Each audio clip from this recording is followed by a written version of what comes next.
up something on the satellite? Give me a sec, I'm gonna tune in. Sir, I'm having a little interference. I'm checking it out right now. Hold on. I think we found him. Here we go. You are listening to Wide Range Media Podcast.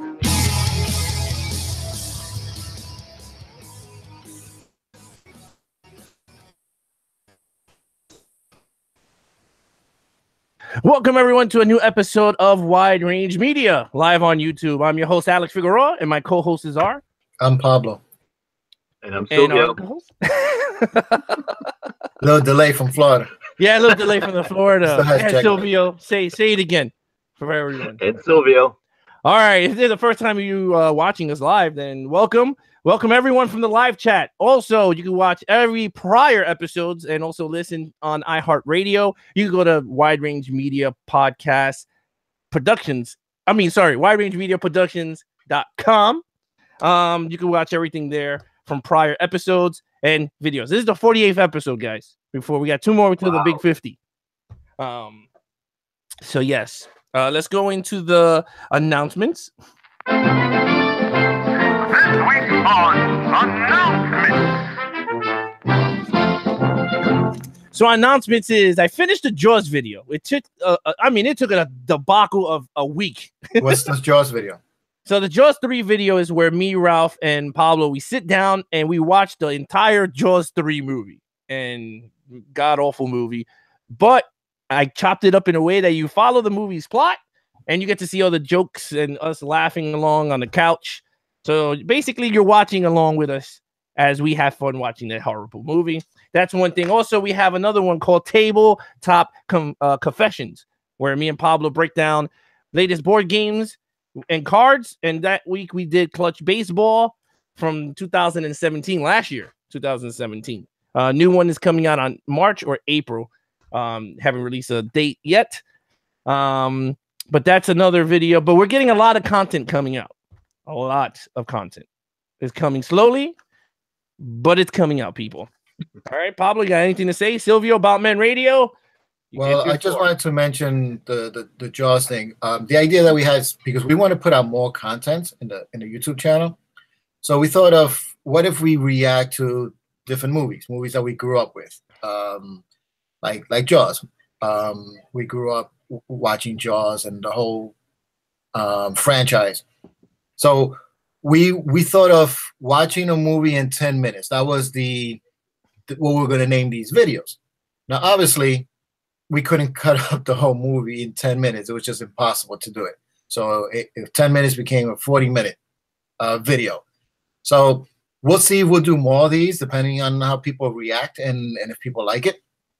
But that was the original idea. Us watching movies in 10 minutes. Yeah. And the other one that we put out was the review, since we're both gamers and we enjoy playing tabletop games and card games. We thought of maybe doing some reviews. And since we both are big sports fan and baseball fans, which, by the way, baseball is probably like the only sports rather that you can make it into a game, really. Just because baseball is so stat heavy. Yeah. And just the way baseball is, where there is no clock, there's no you don't have like a 60-minute game or anything like that. So you don't have to worry about clock. The outs determines the length of the game. So you can make baseball games well. And we've played a lot of baseball. It doesn't translate well to a basketball game. Football, some. Yeah, I played some football games out there that were interesting. Some of the game mechanics were pretty cool. Soccer, unless it's video games, tabletop soccer games doesn't really work. But baseball, it works well. So if you guys are into that and want to check it out, Clutch Baseball was the game that we review. And we're actually going to review another baseball game that we're play testing right now called Dead Ball Baseball, which that's actually pretty cool. We're enjoying that. Yeah, that one's a fun game. You feel like you're more in the game. But we'll talk about that more when we actually record that episode. Silvio, you want to talk a little bit about Men Radio before we start? About Men Radio, a group of guys who grew up in the Bronx, all of the same age as I am, in our 50s. And About Men Radio, we have blogs and podcasts with ideas, musings, things that occur to us, things that happened before. Nostalgia is a big part of it as well. It's part of a lot of our stories. The latest podcast is putting fitness back on our menu. And for guys over 50, that becomes sometimes a little difficult. All right, let's get into the show. This week on Discussions at the Movies. So this week was the 25th anniversary of WWE Raw. I don't know if Silvio watches WWE Raw or watched any of that. No, I'll stay back on this one. Oh, okay. We'll keep it short. So me and Pablo watched it over on Monday. Basically, that's when it was. On Monday night. Monday night. Raw. Yes, that's right. Monday Night Raw. That's a good one. Like that, right? Yeah, but for the first night. Yeah, but for the first time ever, it was in two locations. It was at the original location at the Manhattan Center in Manhattan, and then they did it at the Barclays Center in Brooklyn. Mm-hmm. Now, why did they do that? I don't know. But there's a backlash. There's a huge backlash with that one. Two, I felt that the whole event felt weird. It was a weird event as a whole. I felt like it was unpolished scheduling or agenda or whatever you want to call it. It was way too much wrestlers. I felt some segments were just dry. I felt like, but I mean, seeing them again on TV was cool. I'm not gonna say it wasn't. It was cool watching them on TV, but certain things didn't work well. But let's just go with the positives the negatives before we hit the positive. So okay, the negatives are the Manhattan Center. People paid a whopping $400 to $800 to go to those seats. That's right. And I got here. What do you get? Look at those notes, people, because I'm about to read you the crap that you had to sit through in the Manhattan Center. So first things first, it went from $400 to $800. You get a collectible chair. Whoopity-doo, Basil! It's a folding chair, right? You get a folding chair. I would have threw it at somebody. Number two, the chance to watch a large portion of the Barclays Center show on TV. That's a big plus, I guess. A couple of shorts, about 2 minutes long, non-televised cruiserweight matches during commercial breaks. Yeah, pushing that cruiserweight division. Yeah, that thing stinks. Number two, a useless promotion of Undertaker, which was so cryptic that nobody really cared. But they deplored when he gave a whole a tease about a WrestleMania match or cementing his retirement. That was number three. Now, again, people, this is $400 to $800. There's three useless things I just read right now. Number four, a visit from The Miz, who rode all the way from Brooklyn after winning the Intercontinental Championship. That was pretty cool. We didn't see that. But we didn't see it because we wasn't at the $400 to $800 event. We saw the actual match. Yeah. A toothless G-Generation X reunion that bookended a Baylor Club versus the renewal match. That was a little sad. And meta experience of watching DX and the Baylor Club watch the closing segments on those in the ballroom TV before beating up The Miz. So they all sat there with the fans watching it through a big large TV on how Monday Night Raw ended. And not least, this is the best one. And the fans in attendance were chanting variations of BS. I could curse, but they kept chanting BS and refunds. Wow. By the halfway mark as a result, though, only during the commercial break. So I guess Vince doesn't care because he got all that money in the bank. But this is not the first time a lot of events stuff happened, and I don't know if WWE I know in Manhattan, one of my friends went to the Manhattan one of the WrestleManias that was in MetLife Stadium, the Giant Stadium one, and they had these pillars. And everybody complained because wherever you were sitting, there was pillars around the damn stadium, so you couldn't see it from the upper deck, what was going on in the match. And they had to refund free event tickets to those people. Mm-hmm. I don't know what's going to happen with this, but all I know from watching it on TV, it was cool for the throwback, but that thing was god-awful. I was like, there's no way I would have paid that much money for that. I would have asked for refunds or something. I would have went to jail. I'd rather just run into the ring and get thrown into jail for a bit. At least I said I got on the ring. other than that, that's what I got from it. I mean, what do you got, Pablo? Just really quickly. I thought it was okay. It wasn't bad. I enjoyed it. My kids enjoyed it. And it was okay. But if I was at the Manhattan Center and I only got to see that, yeah, I think I would be pretty upset too.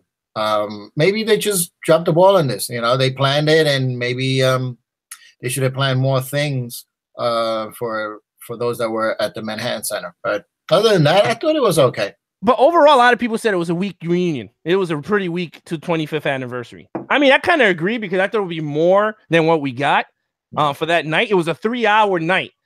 And the best match of the night was The Miz and Roman Reigns. Because other than that, everything else was just God. It was a 2-second diva. They brought out the divas for 2 seconds. The ratings were good. Huh? Well, of course it's going to be good because everyone thought, yeah. But, I mean, other than that, that's what it was. The 25th anniversary, like I said, it is what it is. I mean, you got what you wanted. You got Stone Cold back. He didn't speak on the mic, but he stunned everybody. Before we go to the next thing, I want to say is because I'm a huge baseball fan, and today was the Hall of Fame inductee. So congratulations to Chipper Jones, Vladimir Guerrero. Huh? Here we go. Yeah. Here we go. You ready, Silvio? Here we go. Here we go. Congratulations. Turn into an hour. No, it's not. Congratulations to Chipper Jones for killing the Mets. You deserve it to be on the Hall of Fame. Vladimir Guerrero could have been a Met, but the Mets choked. He went to the Angels. That's right. And congratulations to my man Jim Thome, Big Murtha. And Trevor Hoffman. He always shut out the Mets anyway. Closer. Deserved it. I have no complaints. I was going to ask you that. Do you feel that all those four in the... Oh, hells yeah. Yeah, me too. Definitely. There's no way those guys... I mean, Vladimir Guerrero should have made it last year, but I don't know what idiots didn't put him in last year. But Chipper Jones, oh my God. He named his kid after Shea Stadium because he killed them so much. Yeah, That's crazy. Yeah, so I definitely agree with that list. All right, now get to the controversy. All right. To the what? To the controversy. There's no controversy. I mean, the only controversy is that Edgar Martinez didn't make it. Yeah. Barry Bonds and Roger Clemens, look, they all can say what they want. Oh, they did steroids. They never proven guilty. That's one. And number two, Bug Seeley's in the Hall of Fame, and he was the GM that knew everybody did steroids, but you're going to let him into the Hall of Fame. That's all I got to say about it. I mean, this is not a baseball podcast or whatever. I'm just saying is if you're going to put the GM, what's the commissioner of baseball that rode their coattails making billions of dollars those years, and then all of a sudden they want to do all these drug testing, and now they don't want them in the Hall of Fame. Come on. It's a freaking joke. Uh-oh, someone ordered pizza. It's a freaking joke. But yeah, anyway, let's get into the Rock and Roll Hall of Fame because that's a cool... We're music fans here. Silvio's a music fan because he got his brother's band on wearing his shirt right now. Pablo's a big music fan. You can tell from the background. I'm a big music fan. You can tell from the background. Yeah, Batman. That's a great band. Yeah, that is Batman. No, but yeah. So to the Batusi. Yeah, the Batusi. Oh no, but yes. So the class of 2018 was announced. And the one leading the pack, we all know, is Bon Jovi. Well, they're not leading the pack. Well, they're the biggest band. They got in by fans. Well, yeah, but they're the big band. I mean, that's the one everyone knows. Who got in? The Bon Jovi, of course. Okay. The Cars. They're big. This generation don't know the Cars. Okay. You say the Cars, they're gonna be like, oh, I drive a Honda. It's a Hall of Fame. It's based on lifetime career. I know, but I'm saying the people around here wouldn't know. Yeah. Like, that's what I'm saying. Like, Bon Jovi's the most noticeable name for this generation. But the Moody Blues, Dire Straits, the Cars, Bon Jovi, and Nina Simone. Those are the 5. Oh, and Sister Rosetta Tharpe. I don't know none of those people. You? Like I said, the only people I know is Bon Jovi. Well, I know Dire Straits. Okay. Yeah, Dire Straits, the Moody Blues. Moody Blues, yeah. Yeah.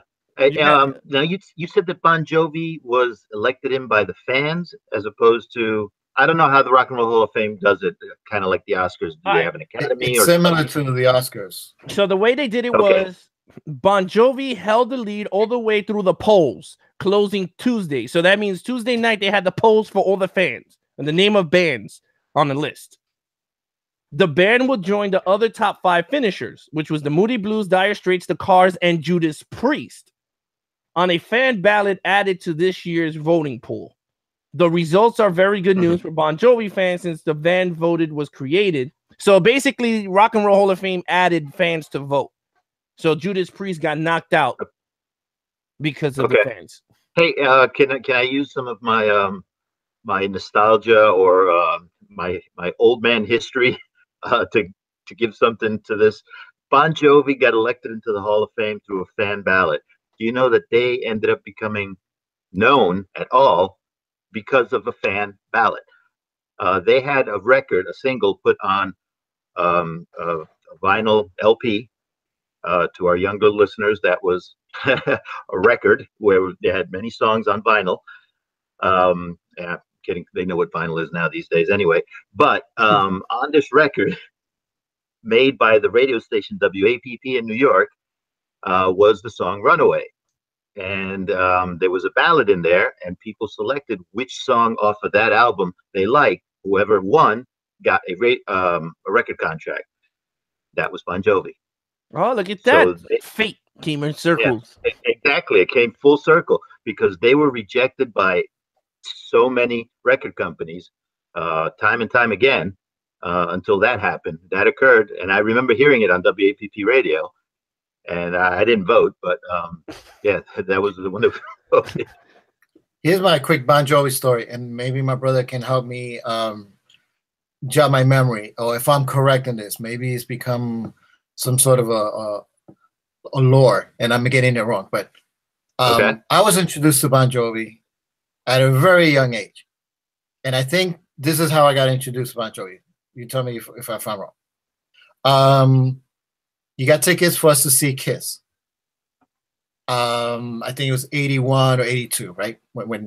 And the opening band was this band called Bon Jovi, which we knew who they were or not. Wait, hold on. Let me finish. He said right? So back then, there was no Spotify, there was no YouTube, and MTV was still like not a thing really. So the only way you were able to discover new artists or new bands, you actually had to go to a record store and buy their album. Mm-hmm. So we wanted to know who this Bon Jovi was. So we bought the album, the self-titled Bon Jovi, self-titled with Runaway in it. So at least we can know who Bon Jovi is. Bon Jovi got dropped from the opening act, and it was replaced by Accept. And we never got to see Bon Jovi. Does that jog a memory? This is how I remember it, and that's how we discovered Bon Jovi, and I became a fan ever since. Silvio? No, he doesn't know. No. Well, see, that was 1982 when we saw Accept open for Kiss at Radio City. So then it was 82, yeah. Yeah, it was 82. Bon Jovi wasn't discovered until 84, which was the WAPP record. Are you sure 84 is when the Runaway, the first album came out? 84 was when that album came out. I think 83 Alex is looking was when for it. You can tell he's looking for it. Well, I just want to see if one of you got it right. What year did Bon Jovi's first album come out? If it came out in 82, then my story holds. It's true. If it didn't, then I just made it up. I don't remember that. Bon Jovi, I think your brother's right. It says Bon Jovi was first released on January 21st, 1984. The album included the first band single Runaway, reaching the top 40 of the Billboard Hot 100. All right, then. So your story was crap. No, my story's a lie. Your story was bull. You can play the Willy Wonka thing. Yeah, you can, sir. That's my. I think that's what you saw. You saw Sniper. Sniper Live. No, but there's some truth in there. It was definitely, we got it because we were gonna go see them, and then we didn't get to see them, and I became a huge fan ever since. And they didn't break through until their third album, Slippery When Wet. That's true. Yes, that's true. And their second album, 7800 Fahrenheit, I remember getting the vinyl for that too, and I was hooked. I was a big fan. I love those first two albums. Almost every song on that album is great. I love it. But yeah, they didn't break through until obviously Slippery When Wet. And then I became a big fan. But I never got to see them live. I got to see them live. Never got to see them live. That's my only.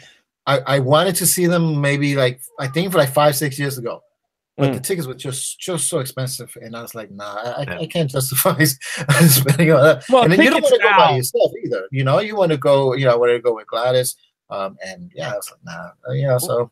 Well, tickets now are expensive. It's not even. I mean, you don't want to know how much I paid for Guns N' Roses and Foo Fighter tickets, and it's ridiculous. But I mean, that's the economy we live at now. Arena concerts nowadays. It's just ridiculous. It's prohibitive. But Bon Jovi, like I said, I went to see them. They were amazing at Madison Square Garden with Richie Sambon. Sure. He's Yeah, they were amazing. Yeah. It was really fun. It felt like you were in a karaoke bar because it was just hit after hit. But anyway, congrats to Bon Jovi, and you know, and the thing with Judas Priest, and here's my thing against the Hall of Fame, the Rock and Roll Hall of Fame. Rock it out, man. Yeah. There are so many great bands, heavier bands, that just do not get any recognition. Let's take Iron Maiden, for example. Are they in the Hall of Fame? No? Iron Maiden is not in the Hall of Fame. And if you talk to any casual music listener or music fan, whatever, they're not going to know who Iron Maiden is. No. They're not, you know, well, their old albums were platinum selling albums, but today you really don't hear about them. But if you do a quick Google search on how well they're doing and their concerts, I mean, they pack stadiums, and I'm talking about the stadiums in Europe, like soccer stadiums. Was it Rock in Rio? You know, not football stadiums here in America, but soccer stadiums that can hold 100,000. Like Wembley Stadium and all those, you know. Yeah. Rock in Rio. Yeah, and when they go to Rio, and if you just look at videos of live concerts of them and the sea of people, I mean, Maiden is a huge band, and they should be like a first ballot Hall of Famer, you know, if you want to use baseball terms. Dude, they're the Mariano, you know, of like baseball. I mean, Mariano's gonna go in next year, like, you know, with like maybe 90% or something like that. I mean, he's gonna go in. You know, that's Maiden, and they're never considered. And then you have, you know, Dire Straits. Nothing against Dire Straits. I like Dire Straits. I'm a fan of Dire Straits. But come on, you know, is it because Maiden is more of a heavy metal, hard rock, heavy metal that they're not getting? Always been, but that's hard rock and metal has always been denied. You know, things like SNL, their place. You know, the Grammys, all these things where they have, you know, they invite performers, you know, I mean, big bands or big artists to perform, and they always like, I don't know, metal and hard rock and metal always gets. Here's another little piece of history on this. When the Grammys first had they actually now have a category, hard rock or heavy metal. The first time they did it, they brought Metallica to play. And immediately after that, Jethro Tull. Jethro Tull. Well, but that's the thing I was gonna say though. Like, I remember, I don't know if it was the Grammys or what, they go, oh, for the first time ever on stage, AC/DC or Metallica. And I'm like, wait a minute, these dudes are in their 70s, and you invited them now? Like, you couldn't wait till they like in their 20s, their 30s, like when they were rocking, like docking. And now the hard rock and heavy metal category. They didn't even broadcast it. They give it out like before in the backstage. Here you go. Take your photos, Instagram. You're good to go. Because last year, I think Megadeth won. Oh, for best metal, and they did it during the pre-show. Oh, wow! I mean, wow. Yeah, you know, in terms of rock music, yeah, I agree with you. I don't understand why those bands should be up there. They should have a criteria. Priest sells out arenas. They'll come to the Madison Square Garden and they'll sell it out. Yeah, and they'll blow out your eardrums at the same time. Well, yeah, that's true. They blew mines out at Ozfest. I didn't know. I couldn't hear. I was like, what? But yeah, and they put out a great show. I saw Priest at Madison Square Garden, and I mean they were amazing. I mean, we saw Judas Priest and Ozfest with Iron Maiden. Judas Priest were on the same ballot in the same bill. And me and my wife was stunned because I was like, oh my God, like it was like a 30-40 minute of Iron Maiden. I was like, man, I could see them for a long time because they were amazing. They were waving the British flag. And I was like, oh, this is mad cool. Then all of a sudden, Judas Priest came out. Lord Almighty, I should have put on earplugs because this dude was screaming. He's like, bring it along. And I swear he was in my eardrum because I was like, dude, just lower him down. It was one of the best Oxfords I think I've been. I mean, because I like 80s music. So they just sounded like the CD. Like you just put the CD and hit play. Yeah. And they sound exactly. But anyway, if you're into the Rock and Roll Hall of Fame, actually, don't see it. No, just kidding. I'll give you some Bon Jovi. How about that? It's my life. It's now or never. I ain't gonna live forever.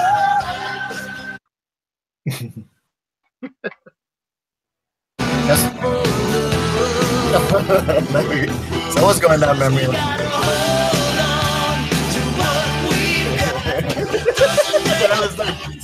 Oh, I got to twirl the mic stand. The camera. I mean, this is like every karaoke music ever, man. Yeah. Everyone sings.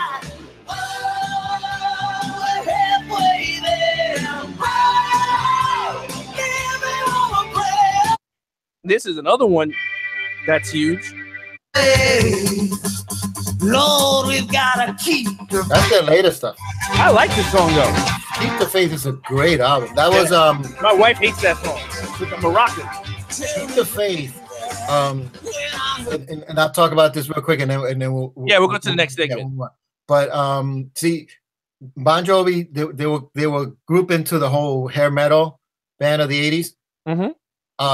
And then when the 90s came around and the whole grunge era came around, that's when a lot of these 80s band kind of like, you know, just that's it. So Bon Jovi came out with Keep the Faith, and Keep the Faith was their make it or break it into the 90s.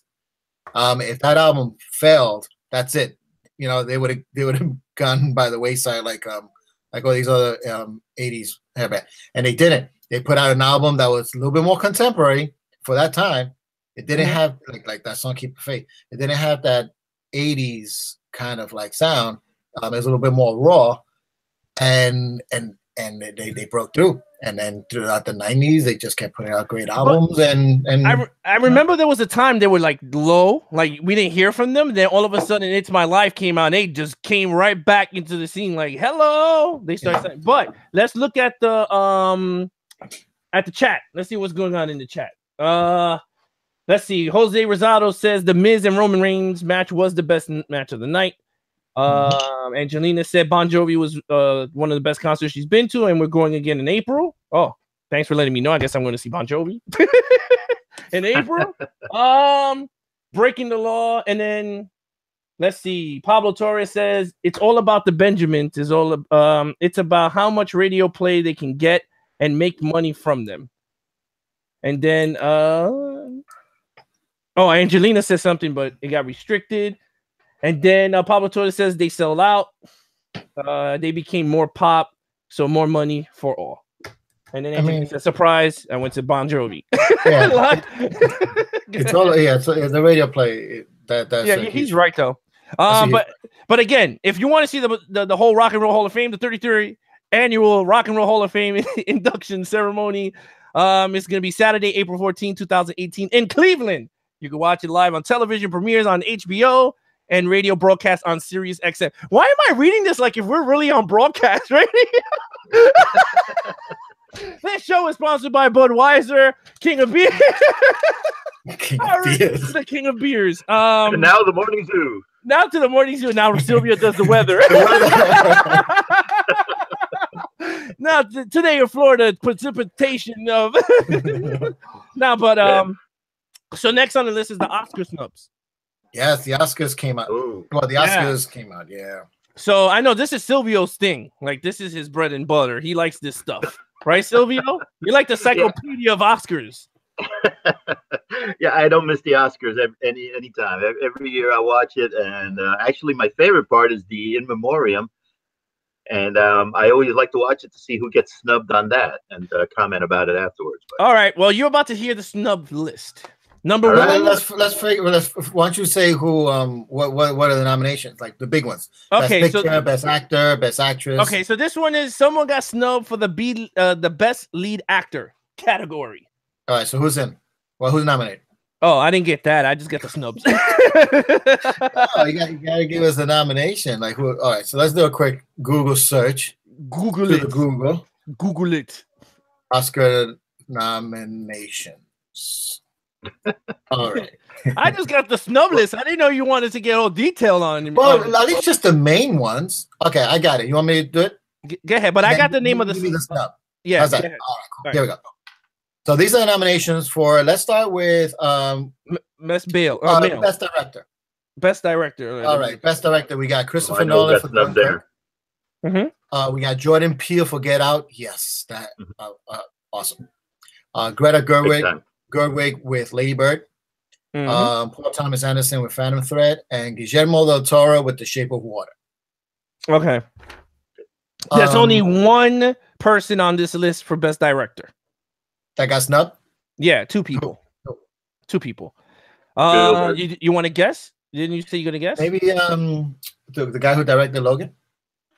Well, he's not on the list, but yeah, I think he would. Patty Jenkins. Patty Jenkins is one. Yeah. Matthew McDonough for 3 Billboards Outside of Emblem, Missouri. I don't know who he is. I never heard of him. Me either. And another one is Luca Guadagnino for For Call what? Me by Your Name. Oh. It's a weird. It's in the Italy name. He's from Italy. Those are the 3 snubs.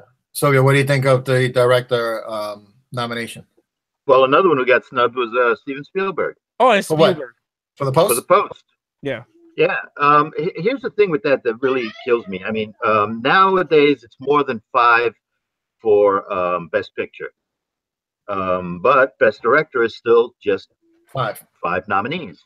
Good So yeah, you've got The Post there, and that's Steven Spielberg. You got 3 Billboards Outside Ebbing, Missouri, and that's that other director that you just mentioned. Mhm. So somebody's always going to get snubbed when there's a disparity between Best Picture and Director. Yeah. Yeah, I mean, and the only thing with Get Out, I give him a lot of credit, Jordan Peele. I mean, it's a big honor to get recognized as a director. First time director. Yeah, first time director. Yeah. I don't know. I mean, look, the movie, it is what it is. I don't think the movie was an Oscar award winning movie. But if they're gonna use it, huh? If they're gonna, no, I'm saying if they're gonna use that movie for his best work and not wait till he gets seasoned later down to give him the nod, because I thought that's what they do. Then hey, I mean, let it be what it is. I mean, Patty Jenkins is very surprising with this whole this whole women movement that's going on now in Hollywood. That's the speaking. So I'm very surprised that they didn't even give her a nod for Wonder Woman, because that was a big movie for DC and everyone loved it. You understand what I mean? Yeah, that's a good point. That's what I mean. That's what I'm just saying. No, that's definitely a good point. I will disagree with Get Out.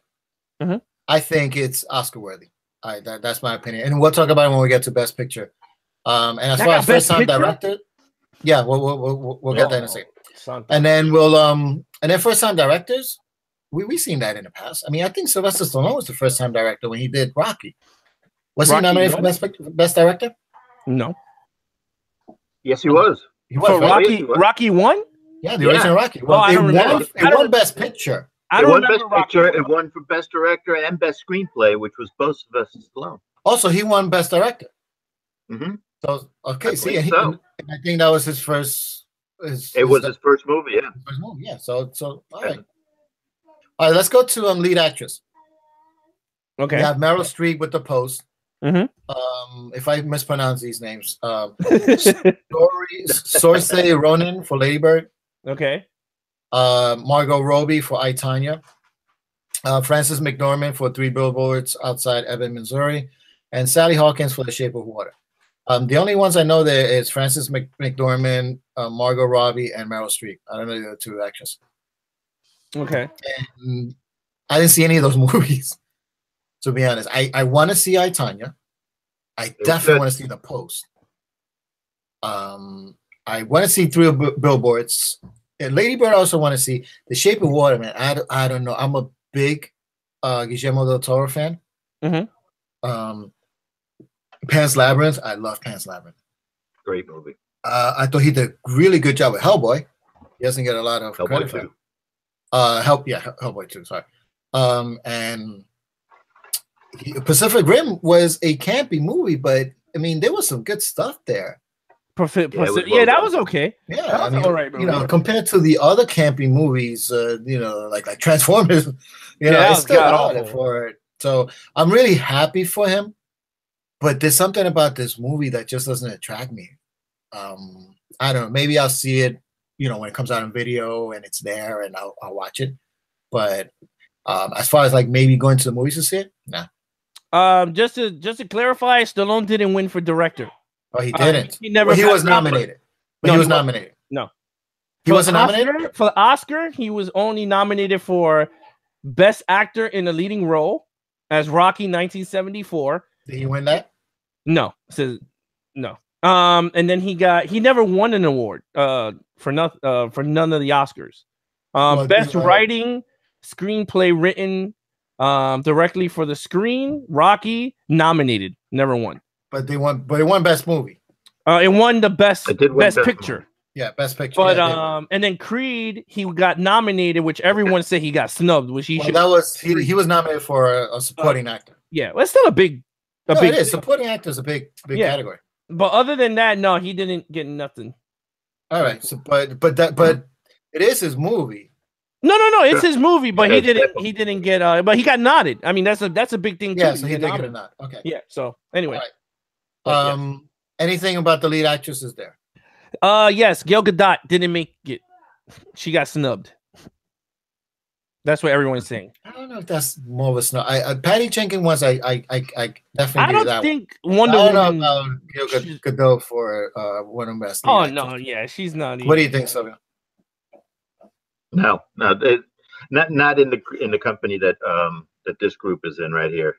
Michelle that was a good movie, and I. Mm-hmm. What movie was that? No, finish. You said it was a good movie. Oh no, I'm saying that Wonder Woman got snubbed overall in some other categories, but I don't think that Gal Gadot should as Best Actress. I don't think that was a snub. No, okay. That I agree with. Michelle Williams for All the Money in the World. I heard that was a really good movie. Yeah. And she got snubbed for Best Actress. She was nominated. Here's something that's interesting on that. Yeah. All the Money in the World. You know that had the controversy with Kevin Spacey, and Christopher Plummer got brought in 21 days before the movie's to be released, and they reshot all those shots. Christopher Plummer, by the way, is nominated for Best Supporting Actor. This was something incredible that was done in a short amount of time, reworking all of this and putting it all together.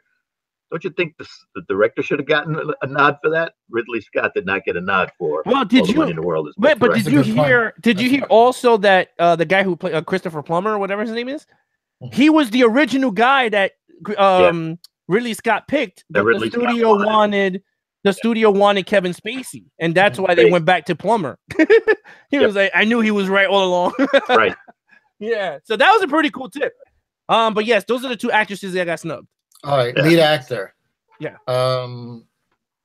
We have Denzel Washington for Roman Jane Israel Esquire.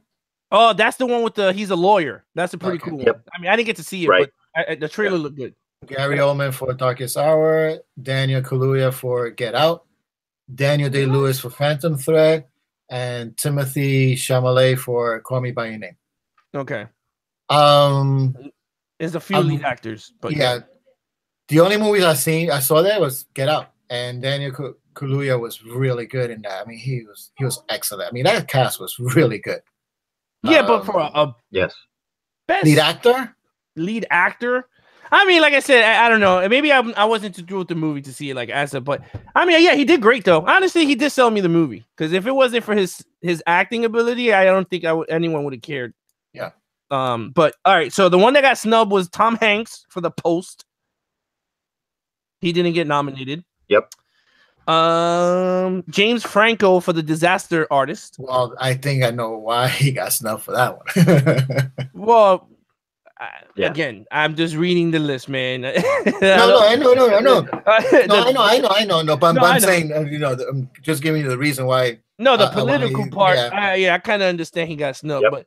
but did you see the whole Scarlett Johansson when she gave her speech? Yeah, she called them out on it. Yeah. Yeah, but anyway, Army Hammer, for Call Me by Your Name, he got snubbed, Okay. and that's pretty much it for dudes. All right, and finally, let's do best picture. Oh, and I'm Okay. sorry. Before you do best picture, screenwriting, Holly Hunter for The Big Sick. That Oh, got okay. snubbed. Yeah, the Big Sick. I thought it would have more. It would have been sprinkled more in these categories, but no. They got snubbed. And That was a that's it. really good movie. That's pretty much it. And then best picture, I don't have nothing for best picture. All right, so best picture we got Call Me by Your Name, Okay. Darkest Hour, Dunkirk, Get Out, Lady Bird, Phantom Thread, The Post, The Shape of Water, and 3 Billboards Outside Ebbing, Missouri. All right, so let's talk about this. Okay, let's talk about this. I only saw 2. I only saw 2 movies in that whole list. Yeah. All right. Out of the 2 movies out of the 5. No, there's more. 2, 4, 9. 6, 8, 9. 9 of them. Oh, 9. 9 of them out of the list, and I saw 2 out of them. Right? Okay. So let's be realistic here. Dunkirk, I think, should win. Christopher Nolan should get something. And I think, if he's not getting the best director nod, because he's going up a big list there, I think it's going to go to Jordan Peele because of that whole Get Out thing. Jordan Peele's not going to get it. I think he's going to get it. Because they gave it to La La Land, and it should have went to Mel Gibson last year because that Hacksaw Ridge was awesome movie. Yeah, he ain't getting it. I think Christopher Nolan or Guillermo del Toro is going to get it. Well, we never know because, like I said, that 21-year-old kid won for La La Land last year, and he went up against Mel Gibson and Wait, Clint the Eastwood. director? Okay. Yeah, He's 21? yeah, he was the youngest person to win last La La year. Land. La La Land was really good. And so was Whiplash. Same director. Whiplash was a great movie. Yeah. Yeah, so Hey, hold on. Before we continue this discussion, you guys seem to be discussing or arguing these points based on the director. Best director category is separate from best picture. Yeah. And you're mentioning Dunkirk as Christopher Nolan. no. and I mean, Get and Out. if I had to pick between Get Out and Dunkirk, I give it to Dunkirk. Right. I think Okay. visually, yeah. As a picture. as a picture, visually, Gotcha. Okay. story driven, keeping me into boredom, but Yeah. I think other than that, I think Dunkirk, I didn't get to see the other movies like The Post, which I would like to see, but for me, I give it to Dunkirk over Get Out. Which Get Out I only saw once, so I can't give it the nod if I saw the movie once. But Pablo, I know you're gonna fight for the Get Out, so go ahead. Give it. Okay. Now, here's the thing. I didn't see the other movies, and there's a ton of movies there that I really want to see. Okay, I want to see The Darkest Hour. that's the one with Gary Oldman. He's the fat Yes. guy. Yeah, Okay. he plays Yes, Winston Churchill. I want to see Lady Bird. Okay. I want to see The Post, and I want to see 3 Billboards. Mm. So here's the thing with Oscars.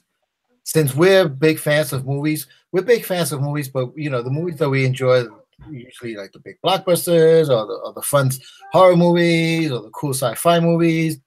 And those are the movies that we're into, right? Superhero movies, all that stuff. The Oscars, all these movies, you tend to come out like at the end of the year, right before Oscars. Mhm. Yeah, it was Tend to like come out. it's like all of these, with the exception of Dunkirk, which was a summer Or movie. Get Out. Get Out, which came out Was at the beginning of February. the year. February. Mhm. yeah. I think the rest of these movies came out like Or within recent.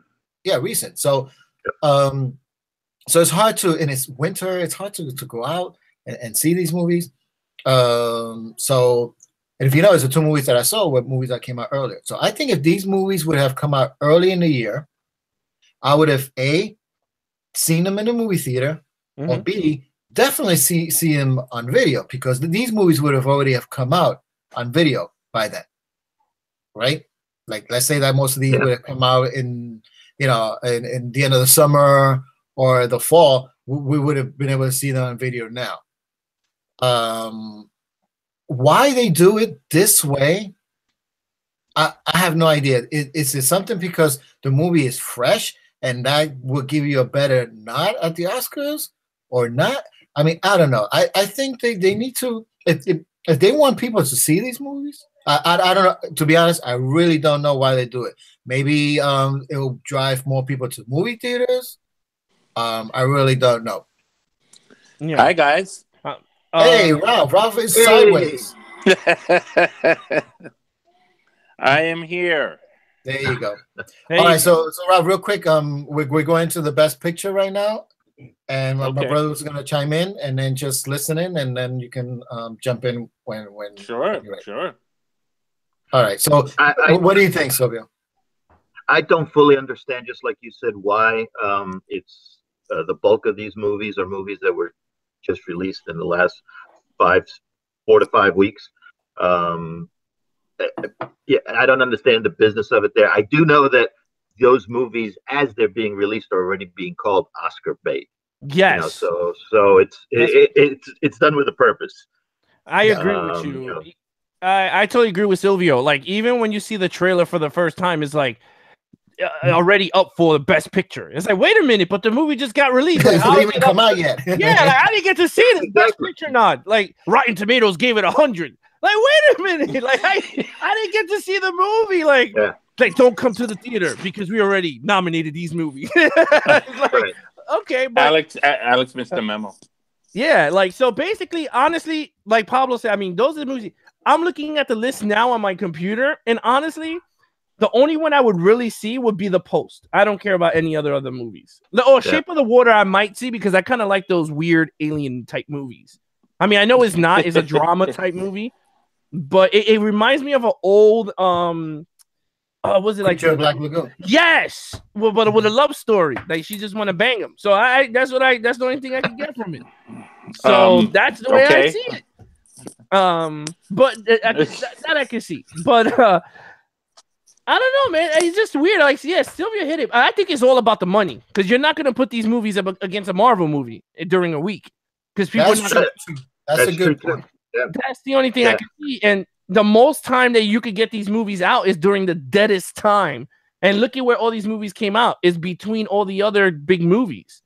Right. So I mean, like that's Phantom Thread. I mean, Phantom Thread is definitely Oscar bait from the second it was released. And The Post.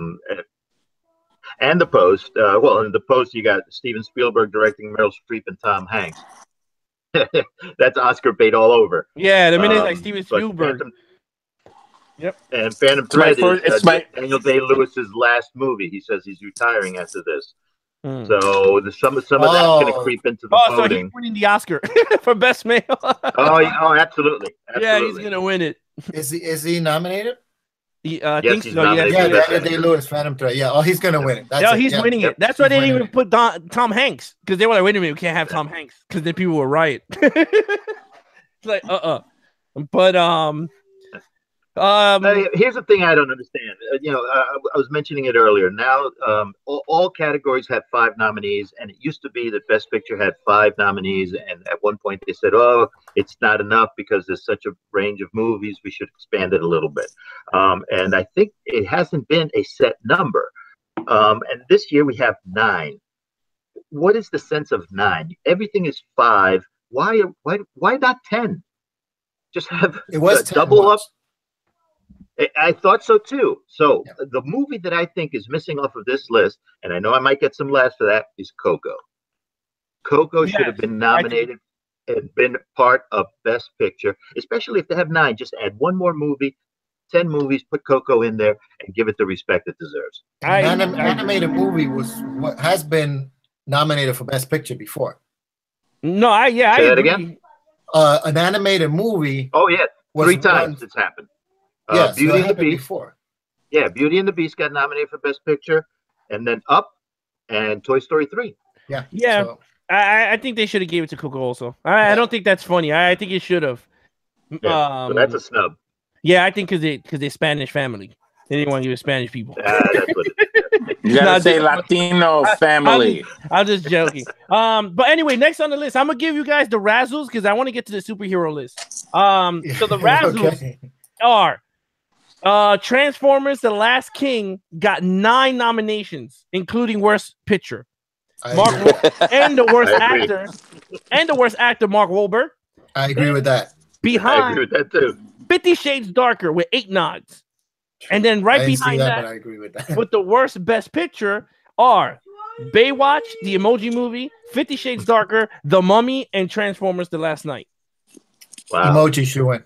Emoji? No, Transformers should win that. That should go Are there. you kidding? Emoji's doing great in Saudi Arabia. Remember? Oh yeah. But all right, Pablo, let's go into the superhero list. All right, let's do this really quickly. We probably won't get into what we've been watching or anything like that, but let's do the superhero list real quick. All right, on YouTube, there's this channel called Collider Videos, and they put out some really good, high quality content, and they just put together this really comprehensive video list, the top 50 superhero movies of all time, and they've been releasing it one a day. All right. And they just finished with number 1 about a week or 2 ago. They released number 1. So I got to see most of them. I didn't get to see all of them. I definitely saw the top 10. And we're only going to go through the top 20 real quick, and then you guys can chime in, and maybe you can talk about if you agree or disagree about the ranking. Do you think that some of these may not even be a superhero movie and doesn't belong on this list? Or just maybe just talk a little bit about what you thought of the movie overall. Okay? All right. Yeah, 20. Number 20, Kick-Ass. Okay. I liked it. All right, Ralph, what you thought of it? I thought it was very creative. I thought that movie was such a cool twist regarding, how one becomes a superhero, and the whole influencing of it, from what I remember seeing of it, I loved it. I thought it was great. It was funny, it was action-packed, and it had a strong storyline. Do you think it is a superhero movie? Like it would belong on this list? I would say yes. I mean, I know it's non-traditional. It's not as the traditional way we look at superheroes, but I think it was that good that it deserves a place in the list. Yes. Okay. I think it's more of a vigilante type story. Like people becoming superheroes and like, oh, let me go in the street and beat someone's butt. They really don't have superpowers, right? They don't. They're humans. Okay. And they just want to become superheroes, so they put on tights and they fight. But it's a comic book. I know it's a comic book. The Kick-Ass thing. And Nicolas Cage was in it too. But honestly, I agree with Ralph.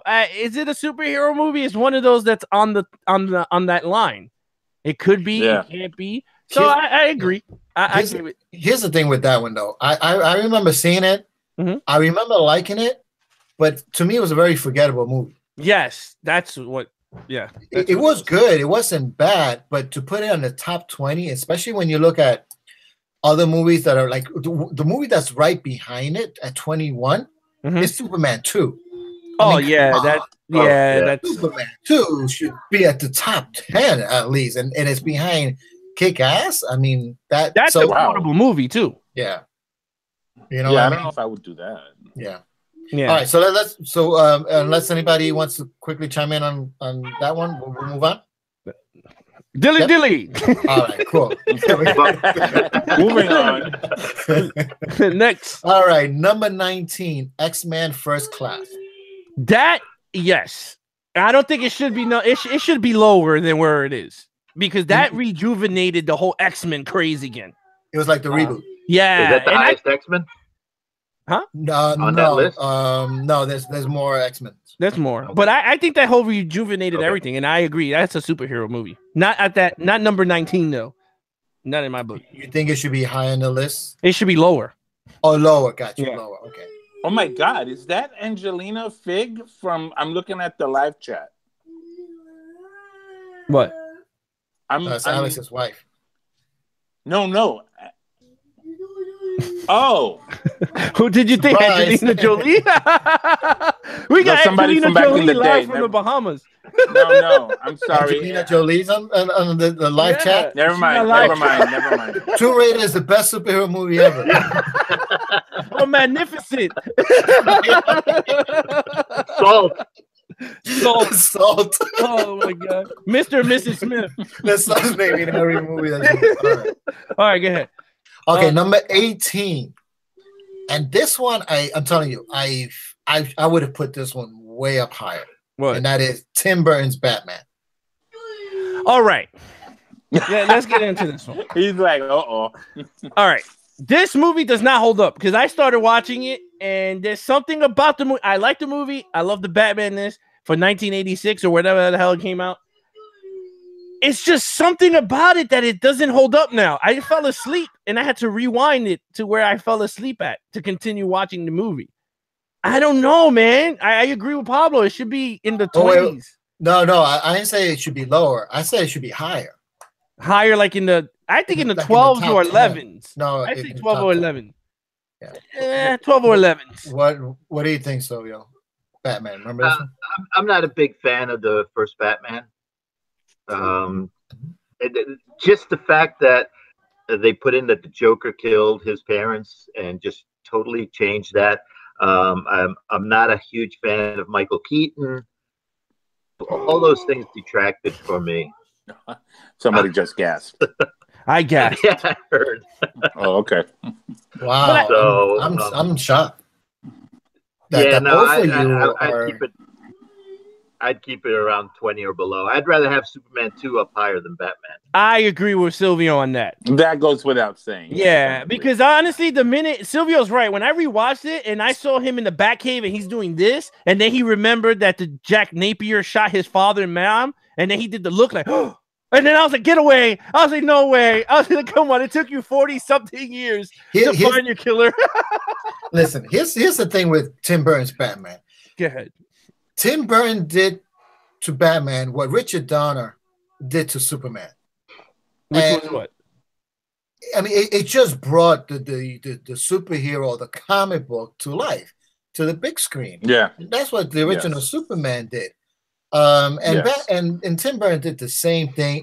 But see, because Superman, Richard Donner's Superman was the lighthearted, campy, where Tim Burton's Batman was more of the darker, sinister. Even though you have some jokes there and it could be a little campy going back, it still had that dark, sinister Batman feel to it. And that's what Tim Burton brought to this one. So that's why I think Tim Burton's Batman should be higher up on the list. I know these type of movies do not hold up to today, especially with the technology of this came out, what, 89, 90?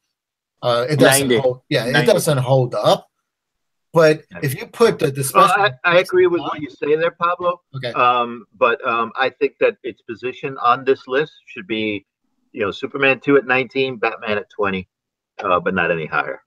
All right. So here's my question to you guys, and I'll jump around a little bit. Sure. Number 6 is Superman.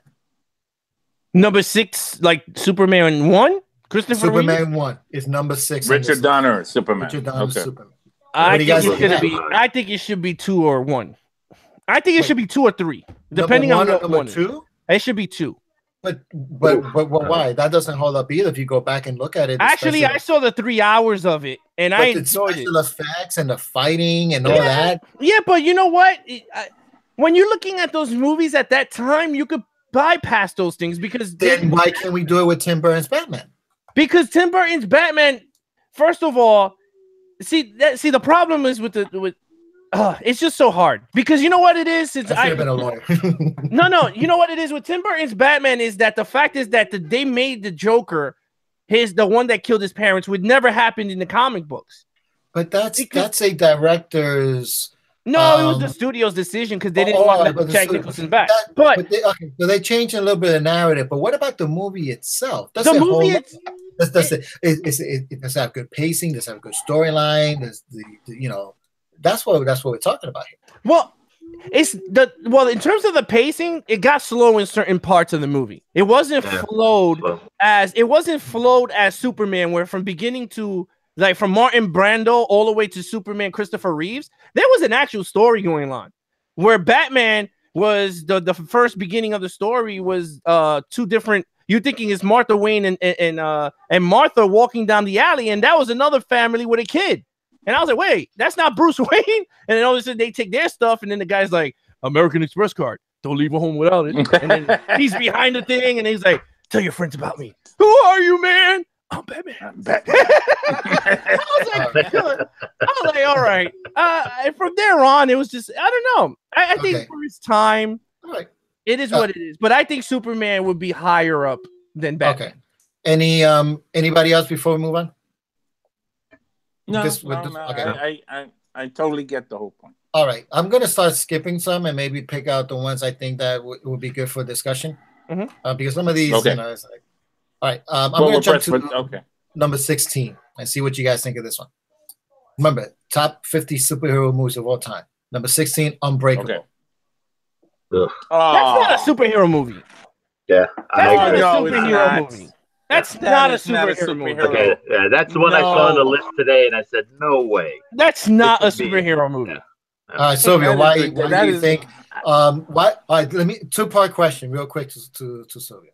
A, why do you think Unbreakable is not a superhero movie? And B, what makes a superhero movie?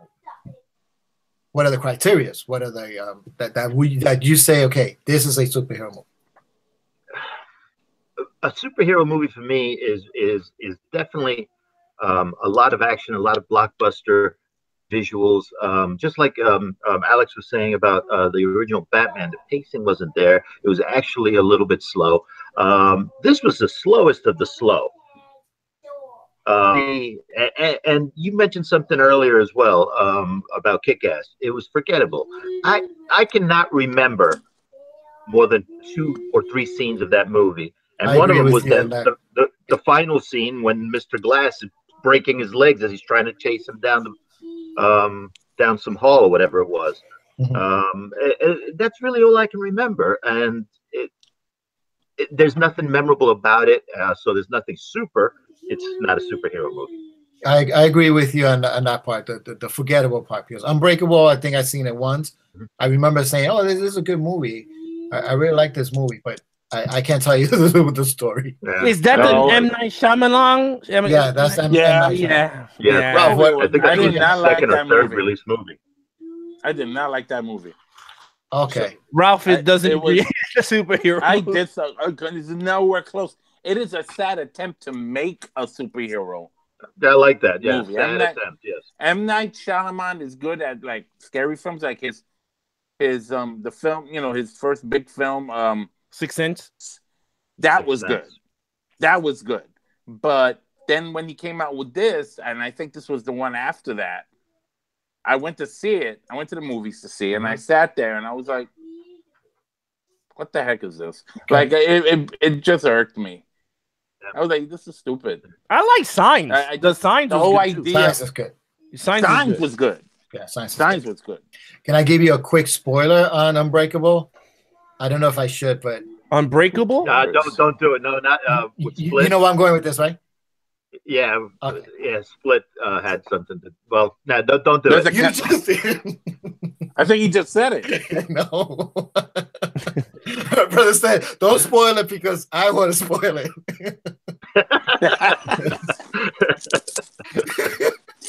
Well, all right, since the cat is out of the bag, we should just finish it, right? Huh? Good. Finish it. Just finish it. What's okay. Go ahead. Spoiler alert for anyone who didn't watch these movies. Spoiler alert. Split is considered the sequel to Unbreakable. What? Yeah. Oh, that's yeah, no, it is. Even M. Night came out and said this is the sequel, and that was the big twist at the very, very end because Bruce Willis comes out at the end. Playing that character, and Split is one of the villains in the original Unbreakable. As far as I'm concerned, I didn't miss anything. Okay. Yeah, I didn't. Yeah, thank God I didn't watch those stupid movies. Oh my gosh, okay. stupid ass. Split was good, actually. Yeah, you know what? You can split to the next All right. Split to All the right, here we go. The other one. Yeah, dilly. Okay, here's something that jumped out for me, and I totally disagree with this. What? And I'll defend this to the very end, and I'll fight anyone on this. What? One of my favorite all-time superhero movies Okay. is Spider-Man 2. That's the Doc Ock? Yes. Yeah, Doc Ock. Okay. Okay. Yeah. Spider-Man 2. Okay. It's listed as number 15. Okay. I don't have that much of a problem with that. All right. What's it in front of? Because I already know what's it in front of because you Okay. got a problem with that. What's in front of it at number 13 Mhm. is Spider-Man Homecoming. All right. No. Now I'm gonna fight with you on that. Uh-oh. Spider-Man Ring the Homecoming bell. is 100 times better than freaking Spider-Man 2. I'll tell you that. Why? Right there. Huh? Again, we're putting special effects aside. No, special effect. Overall story? We're putting special effects aside. No, we're not talking about special Come effects. on, Spider-Man 2. No I way. mean, that- Spider-Man come on. 1, dude. Come on, Sam Raimi. Raimi not only knocked it out of the park, he hit a grand slam with Spider-Man. First of all, 2. you got a 50-year-old Spider-Man that's in high school, and then you got an actual 12-year-old or whatever his age, 20-something-year-old playing Spider-Man. It was a true He said Spider-Man 50. Homecoming. Tobey Maguire was 45, man. Come on. No, he was 45. Dude. Oh, my. Let me look it up. My man is... Wait a minute. You can't be serious. Yeah, but that's 45. But Alex, that's your argument that the age the age didn't match up. It wasn't to- believable. That guy looked mad old as Spider-Man. Well, according to the timeline of Spider-Man 2, he's already in college. He's no longer in high school. Oh my god! He already graduated high school, so yeah, he did look a little bit older than playing in college. But put that aside, and if you look at the story and the villain, we talk about you Michael need to have a Keaton. great I mean, you do. I mean, the octopus, the guy who played Doc Ock, was excellent. I mean, he's an excellent character, excellent actor. But Michael Keaton hit the nail out the park with I'm not taking anything away from Homecoming. I love Homecoming as well. But you cannot put Homecoming above Spider-Man 2. I don't know, man. 2. I tell you what, I enjoy Homecoming. I watched it more than Spider-Man 2. Let's see what what Sylvia and Ralph think about this. Remember, I'm the one who let you be on the show. Remember what? I said, remember, I'm the one who lets you into the show. Someone's pulling strings. I'm pulling the string. I'm just joking. Go ahead. Be honest. I put together a little list earlier, and I've got Spider-Man 2 and Spider-Man Homecoming in my top 10. But I've got Spider-Man Homecoming above Spider-Man 2. Above Spider-Man 2? So what? Number 8 or 9? Yep. I've got Spider-Man Homecoming as my number 4 and Spider-Man 2 as my number 8. Oh, look at that. Pablo from your older brother. What you gonna say about that? Huh? Now, you lose. It's simple. You lose. It's it's a simple response. Yeah, it is. What? He's wrong. Oh yeah. Oh snap! I'm no further. Oh wow! Look, both of these movies have an equal part of a great Spider-Man. Because even though Alex is calling him 45-year-old Spider-Man, wasn't that old, but he did look the part a little bit. And Pablo's right; they're supposed to be in college in Spider-Man 2. So we got 2 good Spider-Man. We've got 2 great villains in both those movies. I'll give you that. Yeah. So they're equal there. I guess it would have to be how well you found the whole arc of the movie put together and some of the additional components of it. I don't know. I still think Spider-Man Homecoming comes up on top. I think it just needs to wait. It needs more time. I think so for both of them. I don't think so, dude. Because when Spider-Man got introduced into the Avengers, that was a whole brand new ball game, bro. It took the lore. And that's the thing about it. And if I may say my piece on it, I think that Spider-Man Homecoming, it does go in front of Spider-Man 2. I enjoyed Spider-Man 2, but for me, what made Spider-Man Homecoming better was that it has this now connection with the bigger, larger Marvel universe that's coming together into this big thing. They're connecting the dots. You can't fault Spider-Man 2 for not having that. I'm not faulting. I'm not. However, I love that. I've always loved the idea of something connecting to something else. You know, because it gives it more meaning, whether it's Marvel or something else, another franchise. It gives it meaning. It gives it more meaning, like a more of an understanding, like, oh, okay, I get it. You know what I'm saying? And I felt like, you know, even though Spider-Man 2 was great, by the way, the school I worked in was literally across the street. You know that scene in Spider-Man 2 where where the explosion happened in his lab when he was showing off his thing and then everything went crazy and everything exploded? Yeah. That was being shot right across from where I worked in a Catholic school downtown. Wow. So I saw the whole thing. I was there to see it all. That whole scene being shot. I saw Tobey Maguire. I saw, you know, so it was pretty cool. You know, and I have to say, you know, Sam Raimi did an amazing job with Spider-Man 1 and 2, especially. However, this Spider-Man Homecoming, now that there's a reference point, this reference point is closer to what I think is the real Spider-Man that I grew up and loved. Why are you laughing? Because in the chat, they said Amazing Spider-Man 2 was way better with Jamie Foxx. That's 2. Okay. No. They agreed. No, it's just a joke because that was really bad. That's what the but go ahead, finish, Ralph. No, it was just this connection. You know, instead, like I saw the different things that Sam Raimi Spider-Man did. You know, the genetic makeup inside Tobey Maguire that the organic web was organic as opposed to him making the wrist thingy. You know, it's back to that, and I prefer it. Pablo prefer the organic Spider. Yeah, we'll move on for sake of time, but you know, maybe down the line I can just defend it. You can look it up. No. All right, so then I'll say my piece right now, real quick. Then. Just say it, bro. We're live. Here's the thing with Spider-Man 2. Aside from being an amazing movie and a great movie, this is pre-Marvel Universe, where superhero movies were not what they are today. And you had sprinkles of movies here and there. You had the original Superman in the 70s. You had Batman in 1990. And other than that, and maybe the first X-Men, Bryan Singer's first X-Men, right? But really, I mean, they were good, but nothing really to kind of say, wow, you know, superhero movies finally made it. They're now the standard. When Spider-Man 2 came out, it really changed everything, because after Spider-Man 2, that's when Hollywood said, you know what, we can make superhero movies, and that's when the superhero movies just started coming out. And I would even dare say that if it wasn't for Spider-Man 2, we may not have a Marvel Universe today. Wait a minute, those movies came out. Spider-Man 2 came out in 2004, dude. Before Spider-Man 2. Well, Spider-Man 1 and then into Spider-Man 2. No. Spider-Man 2 came out in 2004. So before you make those claims, Marvel or studio already started phase 1. Well, that with the original Spider-Man. When it was Spider-Man 1 came out? 2001. Spider-Man 1? Yeah. I just had the damn list. So. Yeah, it came out 2001 because I remember the preview. Spider-Man 1 was 2002.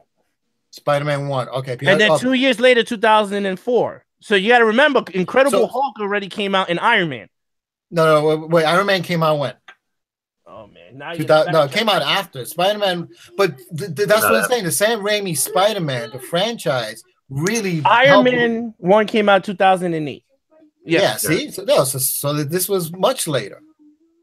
That's what I'm saying. So the Sam Raimi Spider-Man really is what really made Hollywood see we can make superhero movies. And what we have today, they need to pay, give gratitude to Sam Raimi's Spider-Mans, especially Spider-Man 2. And that's what I was going to say. Now we can move on.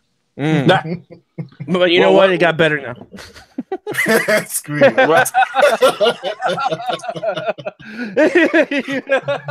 was a good comeback. Good.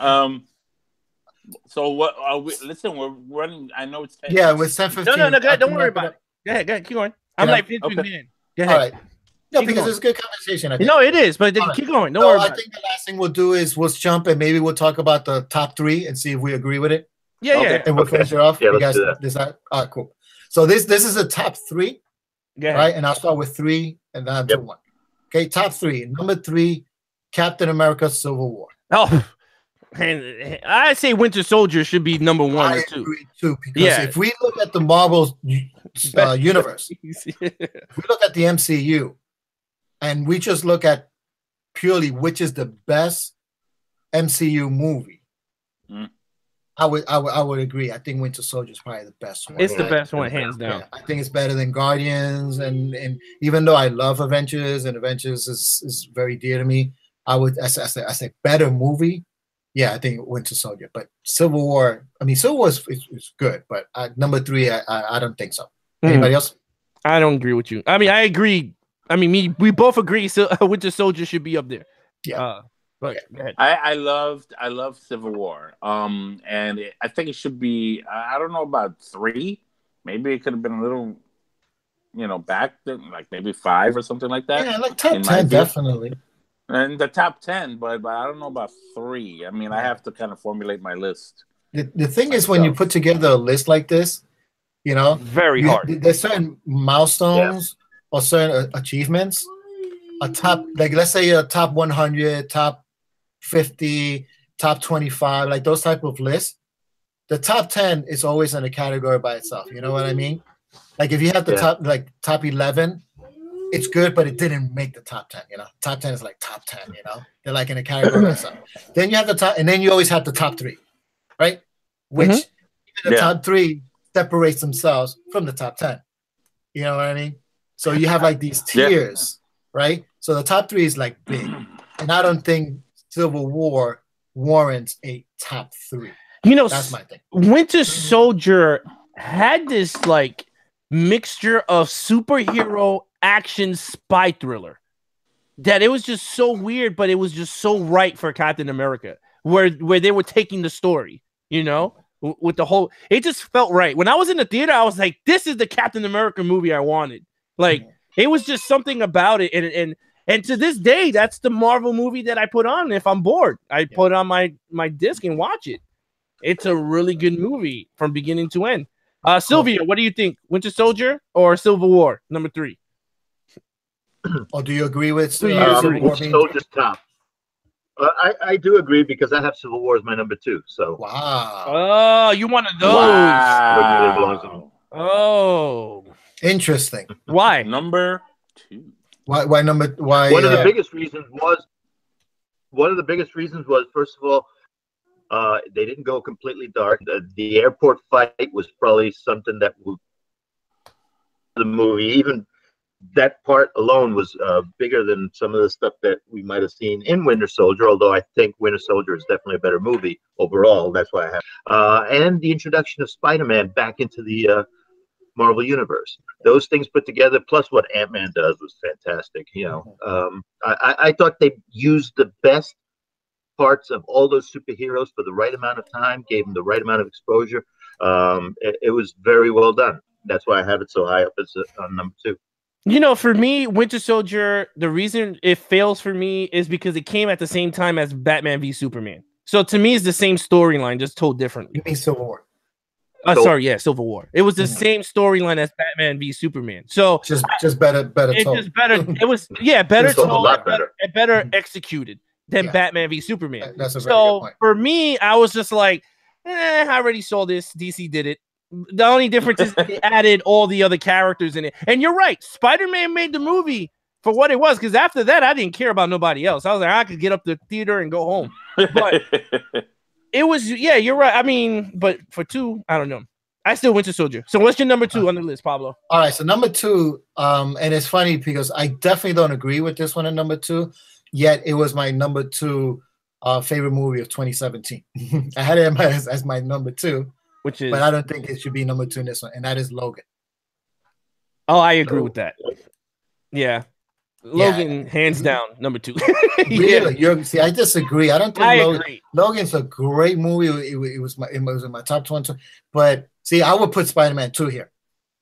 Get the hell out of here. Get the hell out of here. Oh, no. Oh, hell no. If I was creating my own top 10 list, your list would be Matt Cartoony. Your number 1 would be Power Rangers. You'd be like, oh, Jim is the fashion. And anybody you guys don't disagree with Logan as number 2? No. But seriously, I think Logan, I don't know, man. I think Logan should have been in the top 10. Yes. I don't know about number 2. Yes. I don't know about number 2. I agree. Agree. All right, cool. And let's finish off with number 1, which I called it when they first released the top 50. I said this is going to be the number 1. It better not be Dark Knight. It better not be Dark Knight. It is the number 1. It better not be Dark Knight. Not only is the number 1 superhero movie, God, but it is the only movie on this list that you fall asleep in 20 minutes that has been nominated for Best Picture. Oh God. And that is The Dark Knight. Oh, that is the number 1 best superhero movie of all time. Wow. No. So with all that, it is one of the best movies of all time. That what? Movie that can hang with the likes of Godfather. Get the hell out of here! Get out of sleep. Close Encounter. all of those movies. Not only in my car. The best superhero. It is one of the best movies of all time.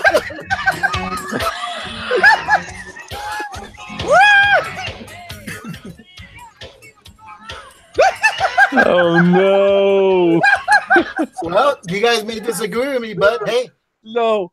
Is your Civil War nominated for Best Picture? No. I don't give a shit about Civil War Best Picture. I say right now. Is your Winter Soldier? Oh, no. Winter Soldier, I could watch 100 times more than The Dark Knight. I tell you that right now. Logan, I really like The Dark Knight. Yes, somebody won for Best Supporting Actor. Yes, that's right. Yeah. Somebody did win Best Supporting Actor. Who? That died? Heath Ledger. Yeah. Where is he? Yeah. Stop! Where is he? Because you know what? Come on. Besides all that, I mean, everyone's gonna say, "Oh, you cold-hearted." No, if it wasn't for his death, I think that changed the whole complexion of everything. Because the parents. Oh, you think that his death put a thing like a mark on that film? Exactly. That is now like whoa. Yeah, because everybody now, oh, Heath Ledger's the best Joker. Oh, he's the best Joker ever lived. You can't. But they were saying that before he died. Huh? They were saying that before. No, it amplified it. A little bit more. It did amplify it. But they amplified it, yeah. The name of the movie is not The Joker, it's The Dark Knight. So even though, was Christian Bale the best Batman? No. Nope. They never even asked his dumbass to be in the other new ones. Nope. I thought he didn't want to be in the. No, they didn't want. No. Oh no. Okay. Number 1. Get out of here. Those guys can smoke a crack pipe. Look, I've got The Dark Knight as my number 5. There you go. But not as my number 1. No, not number 1. Come on. It's like Silvio said, it's The Dark Knight, and the guy who plays Batman can't even hold the whole film. It's the guy who wins the Oscar is the villain of the movie. What does that tell you? I think Christian Bale won an award for Best Actor, Best Supporting Actor. In what? Well, that boxing movie, I think. Oh yeah, a movie that has nothing to do with superheroes. No, but if we're gonna call out the actor, at least he has some accolades. You know, he's won best. He won. He's an Oscar. He's an Oscar winning actor. So. Yeah, Ben Affleck is an Oscar award-winning actor. He won, and everyone loves him as Batman. First superhero movie to win 2 Oscars, and first superhero movie to gross $1 billion. Oh, I'm happy for that. But how many times did I see that Oscar award-winning movie? Once. Yeah, that's it. because I can't take Christian Bale as Batman. Okay, but that's fine. But I mean, come on, The Dark Knight. It's a movie that just it stands on its own, man. But if you ask anybody, how many times did they watch it more than these other movies? I bet you it's not more than those other movies. If you ask all the staff and everyone that put together Collider, those top 50, they picked this as number one. No, they picked it because of the awards and the box office numbers. I bet you that. Because if you sit down and you really go, if you put a list of movies down and say which movie you want to see, Winter Soldier. Who directed The Dark Knight again? Huh? Oh, that's right, Chris Nolan. Who's not the best director this year? Oh, that's right, Chris Nolan. I'm sorry. So what? What does it have to do with anything? The Christopher Russo brothers, what did they do? Oh, that's right, The Winter Soldier. Oh, that's right, The Infinity War. Oh, that's right. Oh, I guess every Marvel movie that's coming out, everyone wants the Russo brothers. What does it have to do with anything? Christopher I'm just Nolan saying that and he doesn't even know nothing about superheroes. What? All right. Okay, that was a silence right there. Yeah, I mean, the guy says he doesn't like superhero movies. That's why he hasn't come back to them. Christopher Nolan said it.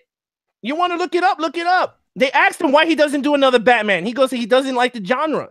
But it's The Dark Knight on a good movie. Let's leave it at that. Is it a good movie? It's a decent movie. It's a very good movie. It's a decent movie to me. I tell you, decent, good. Again, if you're looking at me as a criteria of Batman, does Christian Bale fight like Batman? No. Does he do martial arts? No. Is he the greatest detective? No. What does he do? Oh, he could play Bruce Wayne. That's it. That's what he could do. Michael Keaton. Did Michael Keaton do Batman stuff? Yes. Did he kung fu? Yes. Did he have the? Yes, he did. Ben Affleck. Did Ben Affleck whoop everyone's ass in the movies? Yes, he did. Did he use gadgets? Yes, he did. Val Kilmer. Val Kilmer. He did the same thing. He kung fu fight. But when it came to Christian Bale, Batman, this dude started boxing everybody. I'm like, wait a minute. And don't forget George Clooney. Oh, George Clooney. I guess George Clooney. He's an Oscar winner, too. And he's an Oscar award winner. But I'm just saying, I mean, look, if you want to make Batman Dark Knight number one, you can have fun with that. Because that is collecting dust in my bin. But the thing here, though, is that it's not just like my opinion that I just put. It's if you look at many lists, it's up there. It's definitely up there in many people's lists. No, it's up there. But the thing is like how many times? Like for me, if you're gonna list, like if you're making your own top list of the top 5 or top 10, you're gonna put the movies you watch the most. Like regardless of what it is. Right? How many times you watched The Dark Knight? I saw it 5 times in the movie. Okay, so you saw it 5 times. You saw it 5 times in the theater? Yeah. I saw it twice. It was that good. Yeah. Lord Almighty. Sylvia, how many times you saw Dark Knight? Twice in the theaters. Oh, you said twice. That's what. One more time at home. And VHS, right? I mean, not Blu-ray or whatever. Can I say so? No. Betamax. He bought the soundtrack on vinyl. And then Real. on 8-inch. And then Ralph, how many times? Real tape. 8-track. Wait, quick, funny story though. We did own. Remember this, Sylvia? We did own the soundtrack of the original Superman on 8-track. I remember having it. Oh my God! Really? Yeah, we had Superman on 8-track. Sylvia's going. He's going. Oh Lord. But yeah. Anyway, my point is. I saw it. Wait. How many times you saw it? So I saw it once in the theater, and about 6 times after that. 6 times after that. Going on. I'm not done. I've been wanting to see it for a couple of weeks. I just haven't had time. Now, if I put out a list of the movies, right, of like, let's say Dark Knight, and then I put out Winter Soldier or some other big ones, Avengers 1, which one you all gravitate to? And now I'm not talking about Oscar award winners and nothing. Which one would you go, I will see this? Dark Knight for me. Winter Soldier. Ralph? What was the question?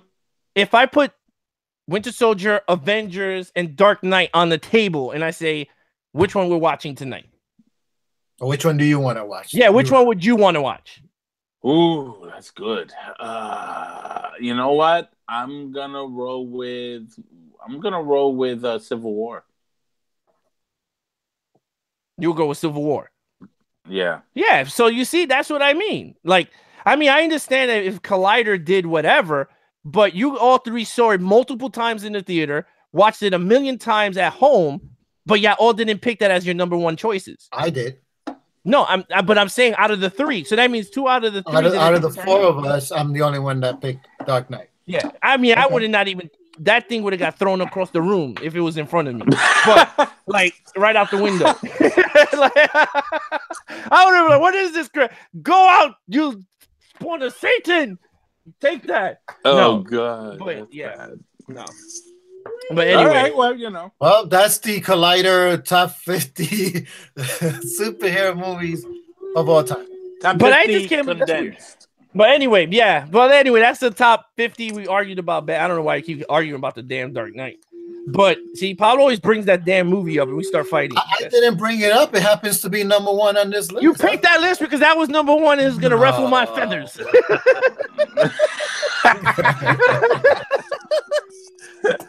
Oh, my God. Oh, that's too much. Now we're going to have to get Jack Nicholson to lighten the mood. Come on, Jack. Come on, baby. Oh, I know what he's doing. He's looking for it. Huh?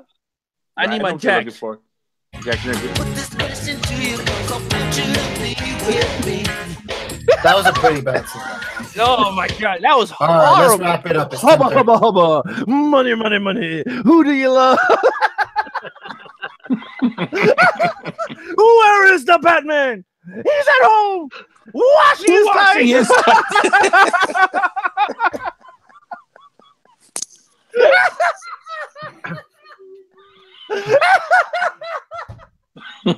He's done. It's over. He's delirious. All right, Pablo, you want to end us while he goes over? All right. I'm sorry, I had the laughing gas. All right. Silvio, plug us in About Men Radio. About Men Radio, aboutmenradio.com. Check out our podcast and our blogs there. All right. Ralph. Strange Planet NYC once a week. I post something, or I try my best to. We go over movies, collectibles, previews to movies, reviews of movies that just came out or are older. Come check it out. NYC, Strange Planet NYC. Type it in the search engine on your YouTube channel. Pablo. You can find me at on Twitter. He says that. What? Go ahead. Yeah. Yeah. No, I'm noting that. He goes, you can find me at Twitter. Yeah. And Ralph cut him off right on the. I didn't mean at to. PJ Rake. All right. That's where you can find me online. You can follow me at PJ Rake on Twitter. I just wanted to say that because Alex was like, Pablo. He's mad at me. That's stupid. Yo, the Dark Knight, man. How are you going to sleep tonight? Get that stupid thing. I was still thinking about the Jaws 3 before I ended here. And did you mention it? Yeah, so I'm gonna mention it again when I wrap it up. Silvio, there was a scene in the movie, and we were laughing. That was mad funny. They're in the restaurant. What happened, buddy? Hold on one second. They're in the restaurant, right? And they're they're discussing. Yeah, no. They're talking about the shark that ate the guy, and they're running in, and they tell Philip Seymour Hoffman, what was his name? No, he's Luke not. Diamond. Oh, Luke Diamond Phillips, right? No. That's La Bamba. No, that's La Bamba. Louis Gossett Jr. Louis Gossett Jr. Right? And they telling him the bite radius is like 1 mile, right? Like, it was so big thing, right? And she goes, and those had a baby teeth. And I swear, I don't know why. And I left it in the thing. And Luke Gossett Jr. said the most funniest line. And it was mad funny. He was like, you mean to tell me there's a mama shark loose in the pond?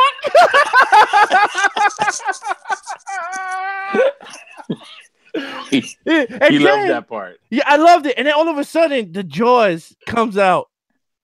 They find them at the restaurant, and it goes roar. It actually roars in the water. Roared? Yeah, It roared in the they water. had the shark. Yeah, he roared. Yeah. And to think that 2 movies apart from it was good. Was Best Picture. Yeah, Jaws right? 2 was Best Did Jaws win for Best Picture I'll look it up right now. that I year? don't think so. No. Okay, I thought it did, but anyway, but it's considered one of the best movies. The top And then- blockbuster of all time. It won 3 Oscars. Okay, but not Best Picture. It was nominated. Right? It won Best Sound, Best Film Editing, Best Music, and Score. Okay. But nominated for Best Picture. You were right there. All right, so it's nominated. Yeah, Yeah. I'm telling you. And then Jaws 2 3 movies came out. later, you have Jaws 3D. Yeah, so How the Mighty Has Fallen. You mean to tell me there's a mother in the shit? And then all the chaos is happening. He goes, ladies and gentlemen, please find your exits because we got some technical difficulties. Go ahead. Is that when it breaks through the glass? Oh my God. After that, No, that's later. That's towards the end. That later. Yeah. Oh. He was like, you better close those damn pumps, nephew. You better close those damn pumps. that's why his nephew worked at the control center. Yeah. He didn't have a name. His name was Nephew. Yeah, and I think in the credits, in the end credits, it said Nephew. Nephew. He said, you better close those damn pumps, nephew. And he gets it too. The nephew gets it. Oh, he gets it good. But it's all in the... Oh, yeah. I was just setting it up. It was a quick cheesy plug. Yeah, if you want to watch it, us being silly, just laughing. Yeah, it was great. It's up now at Wide Range Media on this YouTube channel. Just subscribe and hit the like button to tonight's episode.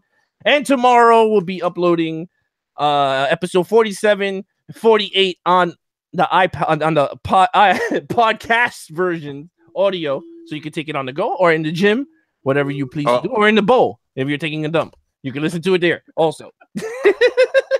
It's funny. After the 10 o'clock mark, it went from a PG YouTube to a rated R. It's not rated R. This is a poop. You listen to we it. dropped some S-bombs and because you brought out the Dark Knight, so it gets me really infuriated. I'm like the Hulk when you bring out that Dark Knight thing. Okay. I get angry. I won't mention it anymore. Thank you, Ben. It's all right, Ben. You're still the best Batman. I'm done. Still the best. Didn't he play Daredevil too? Huh? I'll leave it. Are you really going there? All right. Anyway, yes, you can follow everything at widerangemediaproductions.com. If you want to hear more of us arguing with each other, just follow the previous video. Join us next week. Yeah, join us next week to the continuation of the Batman rant. When we talk about Dark Knight Rises. Yeah, Dark Knight Rises. Oh boy, it begins. Anyway, I'm your host Alex Figueroa. My co-hosts are. I'm Pablo. Silvio. And I'm Ralph Perez from Strange Planet. All right. Catch you later. Good night, everyone.